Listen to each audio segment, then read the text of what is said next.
Capítulo 17. A apropriação pela fé.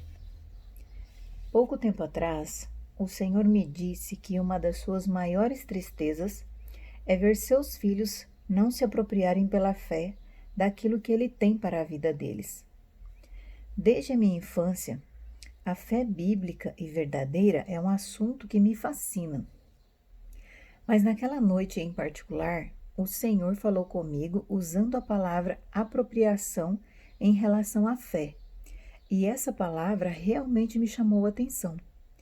Eu também percebi um sentimento de urgência, assim como uma profunda tristeza no coração de Deus. Então eu lhe pedi para me explicar melhor. Quando o Senhor gentilmente começou a abrir seu coração para mim, comecei a chorar em sua presença. Ele me disse que a falta de apropriação pela fé na vida dos seus filhos é um ato de desprezo à cruz do seu filho.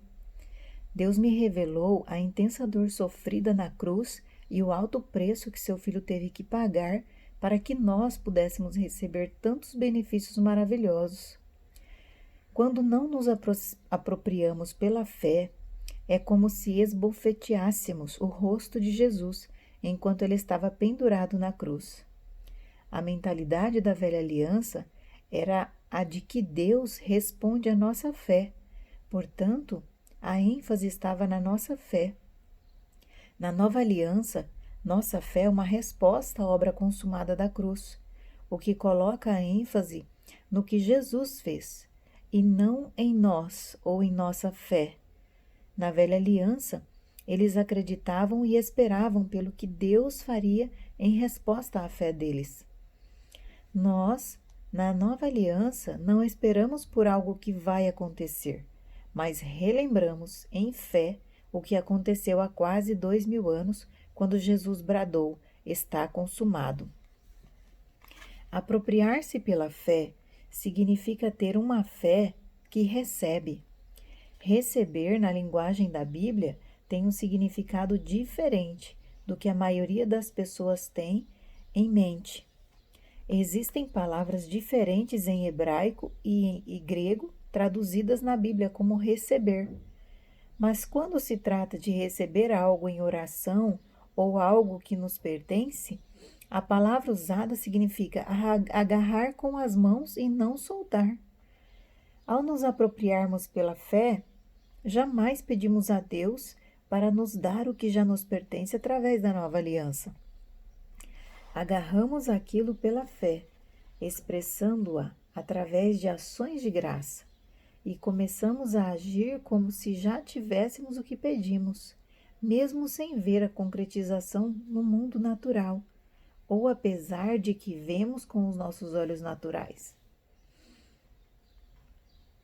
Jamais olhamos para os sentimentos ou nos deixamos influenciar pelas circunstâncias. Quem se apropria de algo pela fé jamais reclama de nada, porque entende que a reclamação é um dos maiores sinais de incredulidade e um comportamento muito destrutivo na vida de um cristão da nova aliança. Se Deus realmente nos deu todas as coisas através de Cristo e ainda reclamamos da nossa situação, isso mostra a atitude de incredulidade do nosso coração. Então, quando ensino sobre a nova aliança, gosto de exortar seriamente as pessoas para que elas tirem toda a reclamação da sua vida. Deixe-me dar um exemplo para ajudá-lo a entender isso. Em 2004, Deus me disse para deixar tudo que eu tinha na Áustria, pegar minha esposa e meus filhos e me mudar para os Estados Unidos. Naturalmente, isso não fazia o menor sentido, já que na Áustria tínhamos toda a segurança de que precisávamos e não tínhamos nada nos Estados Unidos. Nós não tínhamos nenhum imóvel para vender, nenhum dinheiro na poupança, nada de muito valor. Eu não tinha emprego nos Estados Unidos e tudo parecia totalmente incerto. À medida que a data da mudança para os Estados Unidos se aproximava e muitas coisas ainda não tinham sido resolvidas, comecei a ficar um pouco ansioso. Tentamos achar alguém para alugar o apartamento em que morávamos, que era de propriedade do governo, para podermos vender parte dos móveis ao novo inquilino, mas era complicado porque as regras e exigências para que alguém pudesse assumir nosso apartamento eram bem complexas. Então, certa noite, Deus falou comigo, dizendo que o negócio já estava fechado, pois ele já me prometera que nunca me abandonaria nem me desampararia. Depois daquela noite, nunca mais fiz outra oração, nem qualquer outra coisa que para achar um inquilino, nem movi um dedo para fazer mais nada acontecer. Simplesmente louvei ao Senhor pelo negócio fechado, continuei agradecendo-lhe e agi como se tudo já estivesse resolvido. Alguns amigos até me chamaram de burro e irresponsável, mas em vez de tentar resolver meu problema, levei minha linda esposa para passar 3 dias na Suíça, para comemorar nosso aniversário de casamento. E enquanto eu estava na Suíça, Deus sobrenaturalmente cuidou de tudo, e o caso acabou de forma absolutamente perfeita. Isso é apropriação pela fé. Se eu tivesse continuado orando, suplicando a Deus para me ajudar, tentando resolver tudo, nada teria acontecido. Quando nos apropriamos pela fé, tomamos posse do que nos pertence através do louvor e das ações de graça, e então começamos a agir como se tudo já estivesse resolvido. Se você realmente quer experimentar a nova aliança, é muito importante que compreenda o que virá nas próximas páginas. Peço que você leia lentamente com muita atenção e medite continuamente nessas palavras. Talvez você tenha que lê-las várias vezes. Peça ajuda ao Espírito Santo para entender essas palavras e diga-lhe que você deseja experimentar cada aspecto da nova aliança. Peça a Deus o espírito de sabedoria e revelação e também para que Ele abra os olhos do seu coração para essas verdades. Promessas e fatos celestiais. Em meu livro Fé, falo sobre a diferença entre os fatos e a verdade. Explico que uma verdade é mais forte do que um fato e temos que escolher acreditar nela. Por exemplo, a lei da física diz que as pessoas não podem andar sobre a água, o que é um fato. Entretanto, os evangelhos contam a história de Pedro andando sobre as águas. Ele conseguiu fazer isso acreditando na verdade acima do fato. Tudo que Jesus diz é a verdade, porque ele é a verdade, conforme está escrito em João capítulo 14, versículo 6. Consequentemente, se escolhermos acreditar na verdade acima dos fatos, experimentaremos o sobrenatural. No caso de Pedro, o fato era que não se pode andar sobre a água, mas a verdade é que Jesus disse que Pedro podia, e ele andou. Talvez o fato seja que o médico lhe disse que não há cura para você, ou suas circunstâncias lhe digam que não há esperança, mas você deve escolher acreditar na verdade da palavra de Deus acima dos fatos naturais que você vê. Não existe apenas fatos naturais, mas também algo que chamo de fatos celestiais. Os fatos celestiais são diferentes das promessas de Deus e estão diretamente relacionados à nova aliança. Promessas têm a ver com o futuro, enquanto os fatos celestiais têm a ver com o passado, com o que aconteceu na cruz cerca de 2000 anos atrás, quando Jesus bradou: "Está consumado". Ele liberou certos fatos celestiais no mundo espiritual para que nos apropriássemos deles pela fé. Um fato celestial não é algo que Deus nos promete que fará, que estaria no futuro, mas é algo que Deus disse que já fez, que está no passado. A única forma determinada por Deus para que experimentemos dele é através da apropriação pela fé. Não é através da intercessão de outra pessoa a nosso favor, nem pela imposição de mãos de um homem de Deus, nem mesmo através de jejum e oração que podemos recebê-los. Temos que nos apropriar deles em vez de pedir por eles. Devemos agradecer a Deus por eles nos pertencer e agir como se já fossem nossos, porque está consumado. Quando nos apropriamos pela fé, agradecemos a Deus pelos fatos celestiais e agimos como se eles já fossem nossos, porque eles realmente são. Para ajudá-lo a entender melhor, vou usar uma ilustração. Se você pedir a Deus para lhe dar vitória sobre um pecado específico, jamais obterá essa vitória. Você pode receber oração do homem de Deus mais ungido do mundo, orar e jejuar por longos períodos e ainda não receber a vitória. A vitória sobre o pecado é um fato celestial, ou seja, é algo que já aconteceu no passado e do qual devemos nos apropriar somente pela fé. Se você estudar Romanos capítulo 6, versículos 7 e 8, verá claramente a declaração desses fatos. No mesmo capítulo 6, o versículo 2 diz que estamos mortos para o pecado. E o versículo 11 diz que devemos nos considerar mortos para o pecado. Romanos capítulo 8, versículo 2 nos diz que a lei do Espírito da vida em Cristo Jesus nos libertou da lei do pecado e da morte. Paulo diz em Gálatas capítulo 2, versículo 20, que fomos crucificados com Cristo. Todos esses são fatos celestiais da nova aliança, nos quais você deve acreditar, declarar e agradecer a Deus por eles, a fim de que se manifeste em sua vida e você receba a vitória. Se você pedir a Deus que crucifique a sua carne ou empenhar todo o seu esforço para isso, não experimentará nada além de derrota, porque está desprezando a cruz por não se apropriar da vitória pela fé. Orar e pedir que Deus nos dê esses fatos celestiais, assim como pedir oração a outras pessoas para que Deus nos dê, também é sinal de falta de entendimento ou de incredulidade, e ambos nos impedirão de alcançar essas bênçãos maravilhosas. Deus não as retém, mas já que elas só podem ser recebidas através da apropriação pela fé, então não há nada que Ele possa fazer por nós.